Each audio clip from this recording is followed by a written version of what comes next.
Good morning students. आज हम हमारे बीएड फर्स्ट ईयर राजनीति विज्ञान का शिक्षा शास्त्र विषय के अंदर जानेंगे कि जो हमारा टॉपिक चल रहा है पाठ योजना, उसको कंटिन्यू करते हुए कि पाठ योजना किस तरीके से बनाई जाती है। ठीक है, उसका प्रारूप तो हमको पता ही है, हमने स्टेप सीखा था। हम इसको बिंदुओं से समझेंगे कि पाठ योजना बनाते समय हमको किन किन बिंदुओं को ध्यान में रखते हुए एक आदर्श पाठ योजना का निर्माण करना है। अध्यापक होने के नाते उसको हमको इस बात से अवगत होना होगा कि हम आदर्श पाठ योजना के समय जो इसके मुख्य तथ्य शामिल किए गए उन सबका सही से समावेश करेंगे और एक आदर्श पाठ योजना का निर्माण करेंगे। पाठ योजना का जो प्रारूप है वो तो हमको जनरली पता ही है। ठीक है, किस तरीके से होता है। सबसे पहले जो उद्देश्य होता है, फिर प्रस्तावना प्रश्न होता है, फिर कॉलम बनते हमारा जिसमें क्रम संख्या, छात्र की क्रिया, विद्यार्थी क्रिया, ठीक है, सीधी प्रविधि, ठीक है ना, और इस तरह से श्यामपट सारे जो प्रारूप हमने कक्ष में जाना था। अब हम इसको बिंदुवार समझ लेते हैं कि पाठ योजना निर्माण का हमको क्या क्या करना है। सबसे पहले तो है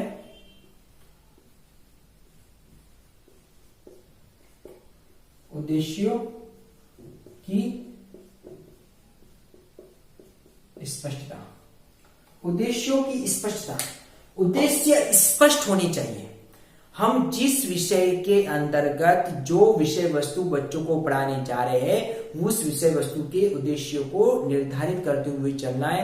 उद्देश्य के अंतर्गत हम ज्ञान, अवबोध, ज्ञानोपयोग, कौशल, अभिरुचि, अभिवृत्ति, फिर इनके जो विशिष्ट उद्देश्य इनको लेते हुए बच्चों में अपेक्षित जो व्यवहारगत परिवर्तन क्या हो रहा है, इन सब बातों को अंदर शामिल करेंगे। इस तरह से उद्देश्यों की स्पष्टता लेते हुए हम आदर्श पाठ योजना का निर्माण करेंगे। सेकेंड है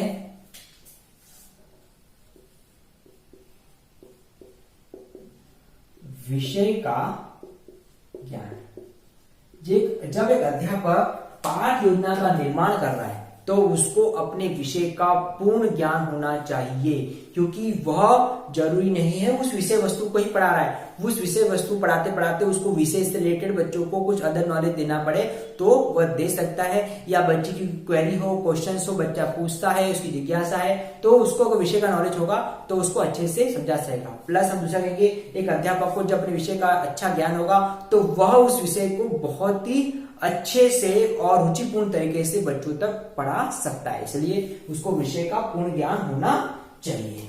अगला है इसमें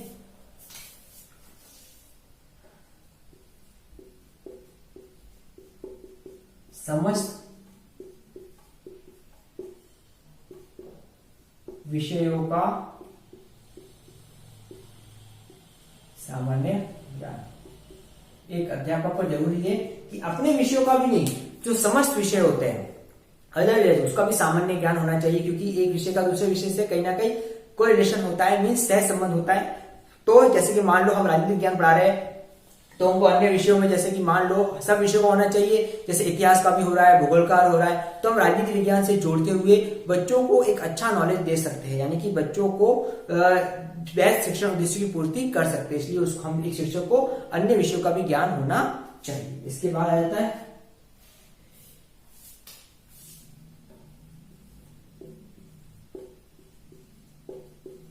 शिक्षण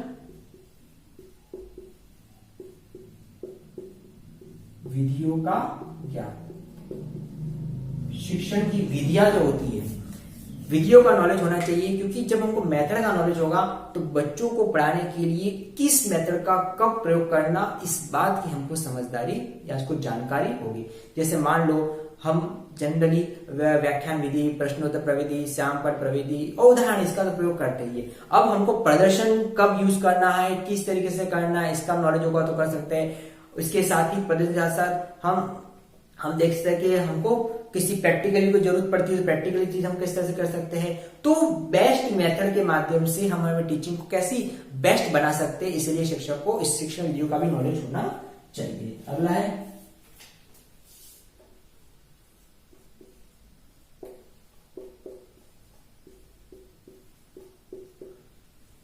विद्यार्थियों की प्रकृति का ज्ञान। स्टूडेंट्स का जो नेचर होता है उस नेचर्स का नॉलेज होना एक टीचर को जरूरी है, क्योंकि उसकी प्रकृति को समझते हुए तो पाठ योजना निर्मित की जा रही है। अगर हमको बच्चों के बारे में पता होगा, बच्चों की समझ का बारे में पता होगा, उनकी बाल के अंक, उनकी मानसिकता को हम परखेंगे, तो हम एक बाल केंद्रित शिक्षण का निर्माण करेंगे। तो वो कब संभव है? जब बच्चों का नेचर को हमको पता होगा, प्रकृति का पता होगा। तो बच्चों के नेचर, प्रकृति को समझते हुए ही हमको पाठ योजना का निर्माण करना है। इसके बाद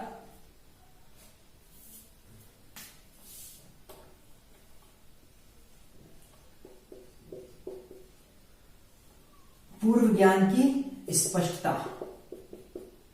पूर्व ज्ञान क्या होता है? यानी कि हम जब बच्चों को विषय वस्तु पर लेके आते हैं, कंटेंट पर लेके आते हैं, तो उस कंटेंट पर लाने से पहले हमको बच्चों को प्रीवियस नॉलेज को परखते हुए लाना पड़ता है।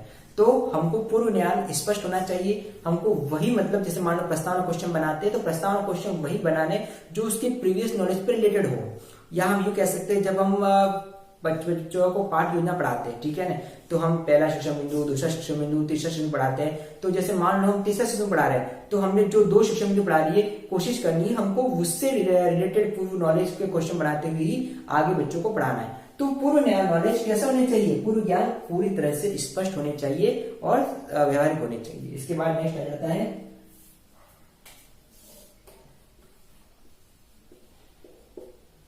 कक्षा स्तर का ज्ञान। कक्षा स्तर का ज्ञान, ठीक है।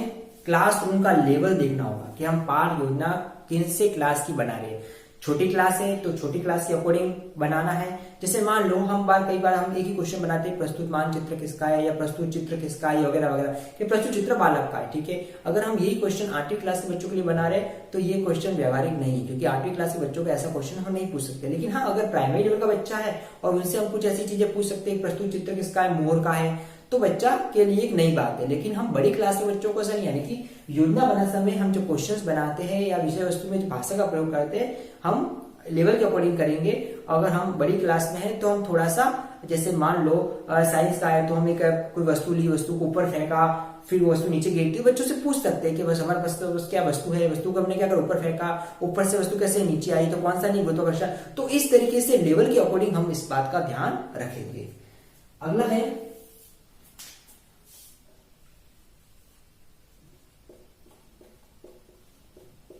सोपानों का विभाजन। पाठ योजना में स्टेप्स डिसाइड करना बहुत जरूरी है। पाठ योजना स्टेप से डिसाइड होती है, ठीक है। सबसे पहले उद्देश्य बनते हैं, फिर पूर्व ज्ञान पर प्रस्तावना बनती है, हम कौन से सहायक सामग्री और विधि प्रविधि का प्रयोग कर रहे हैं, फिर कंटेंट को शिक्षण बिंदु में डिसाइड करते हैं।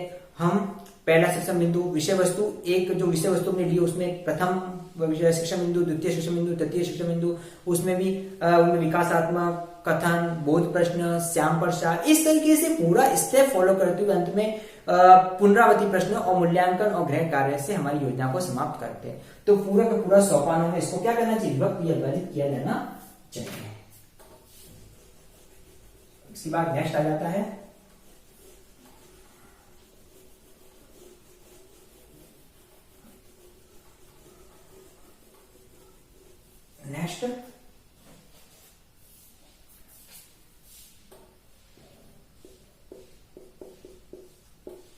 सहायक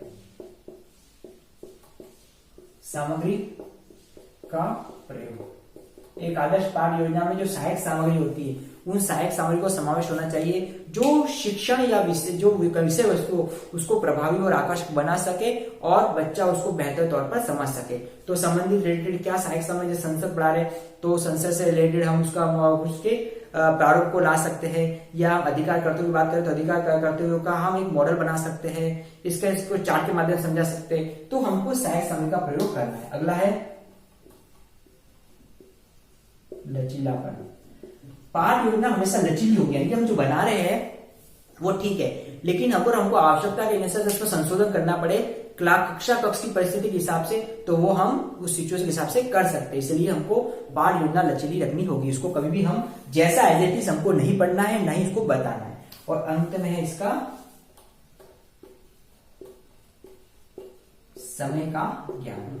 एक आदर्श पाठ योजना समय के हिसाब से बनाई जाती है, कक्षा कक्ष के कालांश के हिसाब से बनाई जाती है। तो 30-35 मिनट का जो कालांश होता है, उस कालांश में कितना पढ़ाएंगे, उस समय के हिसाब से हम पाठ योजना का निर्माण करेंगे। ठीक है, और अंत में हमको पता है मूल्यांकन प्रश्न आ जाते हैं। तो इस तरीके से हम एक आदर्श पाठ योजना का निर्माण कर सकते हैं। अब इससे रिगार्डिंग आज का आपका असाइनमेंट है,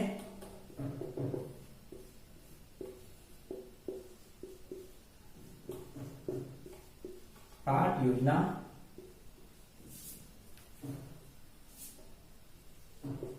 को बनाते समय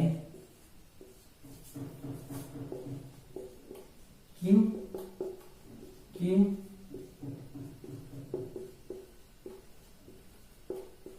बिंदुओं का ध्यान रखा जाना चाहिए। तो पाठ योजना को बनाते समय किन किन बिंदुओं का ध्यान रखा जाना चाहिए, जो आज हमने जाना, इसी के बारे में आपको अपना असाइनमेंट करना है। स्टूडेंट्स, कोविड समय में सिचुएशन को समझते हुए घर रहना है, सुरक्षित रहना है, हमको घरों से बाहर बिल्कुल नहीं निकलना। इसके साथ हम अपने आप को, परिवार को स्वस्थ रख सकते हैं। Thank you.